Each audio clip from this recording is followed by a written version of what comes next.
What you're looking at here is an attempt to do something that didn't work. In the past, I've sealed my terrariums with silicone sealant if I used anything at all. Some of them are just sealed with a cork. In the future, though, I'd like to seal them all with molten glass. The terrariums themselves are made out of glass, so this would provide a uniform material totally impervious to leakage, as long as it doesn't break. And if they do crack, as the first carboy terrarium did, the same technique can be used to repair them. Plus, by using glass, I should be able to seal much larger openings and potentially make larger terrariums. Unfortunately, this fire didn't get hot enough for long enough. As you can see, it did get hot enough to soften the glass that I tried to melt, and that caused it to warp and bend.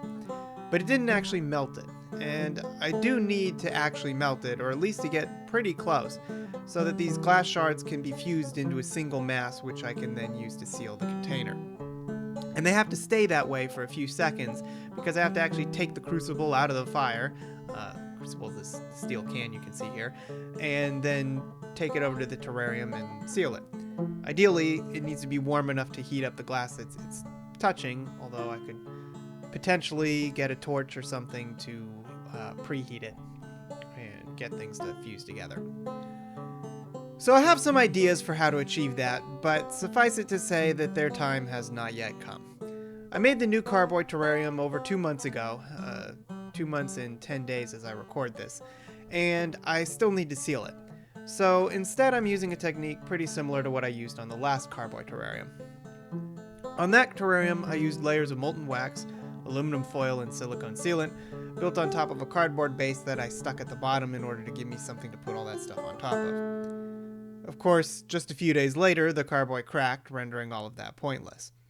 So this time, I've just wrapped one of these fat corks that they use to seal champagne and Trappist ales with a few layers of tape to get it fat enough to stick in the neck of the carboy, and then covered it with about 1/4 inch of silicone sealant.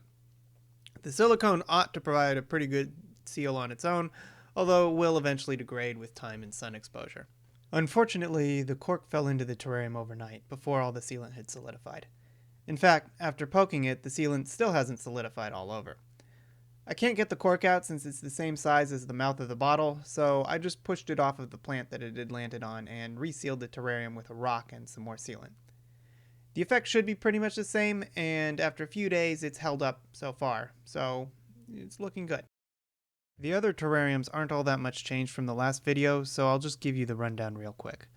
The little 2.0 terrariums are all pretty much dead, and everything except the lily turf grass in the carboy terrarium is either dying or dormant, perhaps because it's winter, or perhaps all the water is leaking out through the crack in the bottom.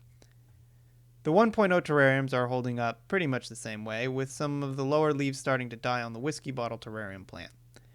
The moss I discovered in December is still there. Some of it seems to have died off, but it's still around and in several jars.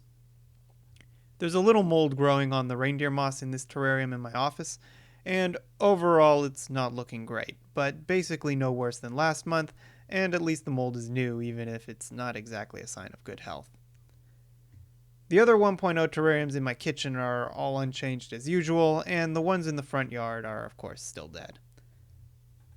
I bought a time-lapse camera online, and it should be arriving soon. I'm hoping to use it to observe these terrariums, especially the new carboy terrarium, in a more meaningful way. But I bought a cheap one, so we'll see if it actually works. That ought to be in the next video if it does.